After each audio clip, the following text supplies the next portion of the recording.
tudo bem? A gente está no AlemDaPauta.com e eu aqui na porta do camarim da Rede Globo Nordeste. Estou com meu amigo Jorge Guilherme. Jorge, que é diretor de jornalismo esportivo, né, Jorge? É, o cara é chefe de redação do esporte. Pois é, chefe de redação de esporte. E a minha história com o Jorge, assim, a gente tem uma ligação, já que a gente trabalhou junto na TV Tribuna e a gente torce pelo mesmo time, né? Não vou dizer qual é, mas a gente torce pelo mesmo time. Jorge, são 18 anos de Globo, você chegou a ser estagiário aqui. Fala um pouquinho da tua trajetória e, mais uma vez, obrigado pela presença aqui no AlemDaPauta.com. Eu que agradeço, Beto. Muito bom te rever. Na verdade, eu estou no Globo como funcionário desde 1998, dia 3 de março. Mas em 96 eu fiz a seleção e fui estagiário aqui. Na época o programa chamava Repórter Trainee. Não era basicamente o estágio no formato de hoje. Você conseguia ir para a rua, fazia matérias, colocava no ar. Hoje é muito mais difícil para um estagiário.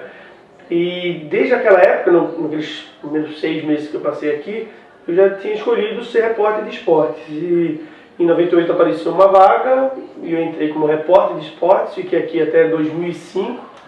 Quando eu fui ser repórter de esportes na Globo no Rio, e fiquei lá até 2011 e voltei como chefe de redação de esportes. Foi todo um projeto que era de implantar uma redação de esportes maior, porque tinha a Copa do Mundo, o Nordeste tinha 4 sedes, e aí desde então estou aqui, desde 2011, foi mais fácil voltar porque é a minha casa, né? Qual a diferença de você fazer jornalismo esportivo, de você se especializar em esporte, para fazer outro tema, como economia ou como geral, por exemplo? Na verdade, a gente chama de geral, né, porque o esporte é uma coisa muito específica, tudo é muito específico, cinema, economia, cultura, coluna social. Só que, para você ser, especialmente na TV, o jornalismo de esportes, ele hoje tem um outro formato, um outro jeito de fazer. Tem gente que gosta e tem gente que não gosta, mas o fato é que hoje a gente tem uma mistura de informação e entretenimento. E tem reportagens que são puro entretenimento, não tem notícia assim, na essência nenhuma, e tem outras que não, que são jornalismo mesmo, como a gente conhece o Rádio News. Então, para o jornalismo esportivo, o importante é que você, óbvio, tem que gostar do tema. Quando a gente fala de jornalismo esportivo, é basicamente futebol, né? 90% do nosso tempo são gastos com futebol, porque é o carro-chefe de qualquer redação de esportes. Mas tem que ter essa cultura esportiva, gostar de esportes, acompanhar esportes. Não precisa nem ser um cara que sabe do time de 82, não é nem isso ajuda até, mas não é fundamental. Fundamental é alguém que gosta de esportes e que acha que o esporte é um produto importante, como diz a frase não é minha, não sei de quem é a frase, mas das coisas menos importantes da vida, mais importante é o futebol, ou seja, a gente podia dizer o esporte. Durante o seu tempo na Globo lá no Rio, você viajou o mundo praticamente todo, né? Pô, viajei, cara. E o que é que foi mais complicado, o que é que foi mais prazeroso para você? Que reportagem foi a mais difícil de se fazer quando você acaba virando um correspondente internacional para fazer uma matéria lá fora e trazer aqui para o Brasil? Durante a minha temporada no Rio, eu fiz uma apresentação semana passada, um ciclo de palestras que a gente tem internos aqui na Globo, e eu parei para fazer essa conta, porque eu achei que era importante dizer. Eu fui, nesses meus 6 anos do Rio, fui a 54 países, assim, em todos os continentes, e fazendo matérias, desde matérias oficiais, como, sei lá, ir nas Bahamas para saber quais eram as cidades que iam receber jogos da Copa do Mundo no Brasil. Aí um evento FIFA, um congresso, até como cobrir o Campeonato Mundial de Golfe no Gelo na Groenlândia, que era uma matéria que eu cavei, que eu descobri, porque aí eu comecei a realizar o sonho, que é o sonho de qualquer jornalista, que é você descobrir uma história, vender uma história para o editor do jornal, o editor do jornal comprar a história, e você ir lá fazer a história, produzir, viajar. Você é o repórter, o produtor, e quando volta você edita também, você edita, óbvio, com a ajuda deles, né? E eu consegui fazer isso várias vezes, assim, e foi uma conquista mesmo, a realização até de um sonho. Puxa, eu queria fazer a matéria lá, esse da Groenlândia, eu queria ir no Camboja, ou fazer a matéria dos jogos escoceses, os Highland Games, ou você ir para a África para fazer dezenas de histórias, ou os quenianos que correm na Etiópia. Então isso foi muito legal, assim, você bolar uma série, ter um projeto, fazer orçamento, produção, contactar uma pessoa lá. E realmente foi uma experiência fantástica, porque você tem tudo isso, o prazer de viajar e tudo, mas você tem que trazer a matéria, né? Você não podia ir lá passear, não era passeio. Então tinha uma pressão também muito grande. E foi um tempo maravilhoso, assim, porque eu pude descobrir como funciona um monte de processos para se fazer uma reportagem de televisão. E qual foi a mais complicada? Qual foi a mais complicada e a mais prazerosa? A mais prazerosa acho que foi uma das primeiras que eu fiz, foi a classificação de Angola para a Copa de 2006.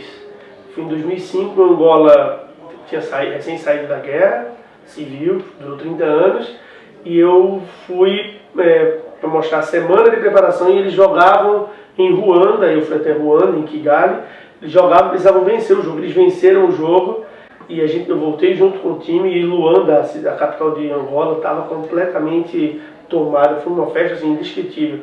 E era um renascimento do país, né? Um país que foi destruído pela guerra civil, e de repente o futebol deu essa chance para o povo comemorar, e eles adoram o Brasil, e foi muito legal a reportagem, finalista do Prêmio Embratel, foi uma experiência de vida mesmo. E muito trabalho também, porque milhões de vetores, mas deu tudo certo. A mais complicada, talvez, foi uma que eu fui fazer no Kosovo, que era sobre... O Kosovo só é reconhecido por um pouco mais de 70 países como um país independente. Então ele não pode fazer parte da FIFA. Então o cara que joga no Kosovo, ele é um pária, entendeu? Ele não pode ser vendido, ele não pode assinar contrato, não existe a seleção do Kosovo para a FIFA. Os clubes não são reconhecidos, eles não podem jogar campeonatos internacionais, não podem vender jogadores, emprestar jogadores, assinar contrato, porque eles não são reconhecidos, como se eles fossem um povo que não existe para o mundo do futebol. E foi muito difícil fazer lá, porque o Brasil, diferente dos outros 72, o Brasil não reconheceu o Kosovo como uma nação independente. Então a gente teve um problema na chegada, apesar de estar com todos os papéis, quase como os deportados. E assim, não foi uma experiência muito legal, apesar de, assim, no final, ter conseguido fazer, mas deu um trabalho. Tenho certeza que tudo isso foi prazeroso demais e foi engrandecedor para a tua carreira. E por que resolveste voltar para Recife? Tudo demais, às vezes eu estava viajando demais, sabe? Então eu já tinha decidido que eu ia tirar um pouco o pé, família, meninos, e eu preciso também ficar um pouco mais em casa. Eu estava cansado mesmo da rotina de chegar em casa, viajando muito. E aí, é ótimo, não dá pra... Mas eu já estava com um projeto de tirar o pé, assim, né? Não era nem de sair do vídeo ou ficar no vídeo, a questão não era essa, a questão era que eu queria viajar menos. E aí, em 2011, surge a possibilidade dos Globos Esportes estavam virando locais, cada praça, as principais praças iriam ter seu próprio Globo Esporte, e isso demandava a organização de uma redação um pouco maior. Implantação de Globoesporte.com também, Sport TV. Como o esporte cresceu muito por conta da Copa e das Olimpíadas, então surgiu a possibilidade de vir, e aí eu falei, opa... E voltar para a minha terra? E era isso, se eu tivesse que ir para uma outra cidade, seria mais complicado, né? Então, como aqui era Globo, o processo de transferência é muito mais fácil. Como aqui era a minha cidade, como era um desafio também bacana. Aí eu topei, saber se o cavalo ia passar de novo, né? Selado. Para finalizar, Jorge, nesses 18 anos de profissão, 18 anos de Globo, enfim, como é que você tem analisado a mudança do jornalista? Não só do jornalista esportivo, mas do jornalista, enfim, de quem está chegando, de quem está saindo da faculdade, de quem está chegando no mercado. Como é que você tem notado a mudança desse pessoal que começou 18 anos atrás e o pessoal que começa agora? O que é que essa galera, o que é que esse pessoal precisa para despontar e para ter sucesso na carreira? A profissão sempre foi muito difícil, né? Quando a gente entrou na faculdade já era difícil, continua sendo difícil. O mercado é pequeno, as horas de trabalho, os fins de semana, é massacrante mesmo, não tem o devido valor, muitas vezes, em muitos lugares você não ganha o que deveria ganhar pela pressão que você tem. Hoje em dia a gente vive um processo político que descamba até para, como se as pessoas todas fossem mal intencionadas, ou uma coisa... Esquisito ser jornalista hoje em dia, né? E se você é jornalista de um grande veículo, é mais complicado ainda. Parece que você vive a serviço de uma força estranha lá, oculta. Então tem sido complicado. Então já era complicado por conta das coisas de mercado, do fator mercado, continua sendo complicado. Para despontar, é preciso ser alguém que esteja no lugar certo na hora certa. Porque muita gente fala, não, mas tem que ter sorte. Não tem isso. Você está lá, a sorte é a competência encontrando a oportunidade. O que isso acontece, você desponta. Você vai embora. E como é que vocês têm a competência? Você lendo, você se inteirando, você pesquisando, você sendo curioso. O jornalista tem que ser curioso. Óbvio, o jornalista tem que ser bom de português, não pode falar errado. E aí, a mudança do jornalismo esportivo, esse foi muito maior. Porque o jornalismo, quando eu comecei, 18 anos atrás, o jornalista esportivo era aquele cara que não dava pra nada. Bota ele lá na redação do esporte. Era o câmera que não servia, muitas vezes, era o cara que... deixa ele lá, fotógrafo mais ou menos, bota lá. E com esses eventos, grandes eventos, assim, muita gente, você vai na faculdade de jornalismo, muita gente quer ser jornalista esportivo. Até porque tem essa coisa mais leve, se trata de um tema menos, sabe? Denso, né? Denso. Muita gente assim, tem procurado isso. Então, o jornalismo esportivo ganhou um valor muito grande, que antes não tinha. Então, assim, por tabela ficou mais difícil, porque a concorrência é até maior. Mas eu acho que é o seguinte, a gente vai sempre precisar de jornalista, mesmo que seja massacrado, que o salário seja pequeno, que trabalhe todos os fins de semana. O jornalista é uma função assim, essencial para regular as forças da sociedade, assim, sabe? O poder, a opinião pública. Então, por mais que falem mal, que massacrem, ou que digam um monte, o jornalismo é fundamental para uma sociedade democrática, um lugar como a gente pretende deixar para os filhos e netos da gente. Então, mudou, mas a gente continua sendo importante demais. Quando você falou tá no lugar certo, na hora certa, eu lembro de você ter falado isso justamente quando foi na TV Tribuna falar com o Paulo André Leitão. Lembro. Né? Em 96.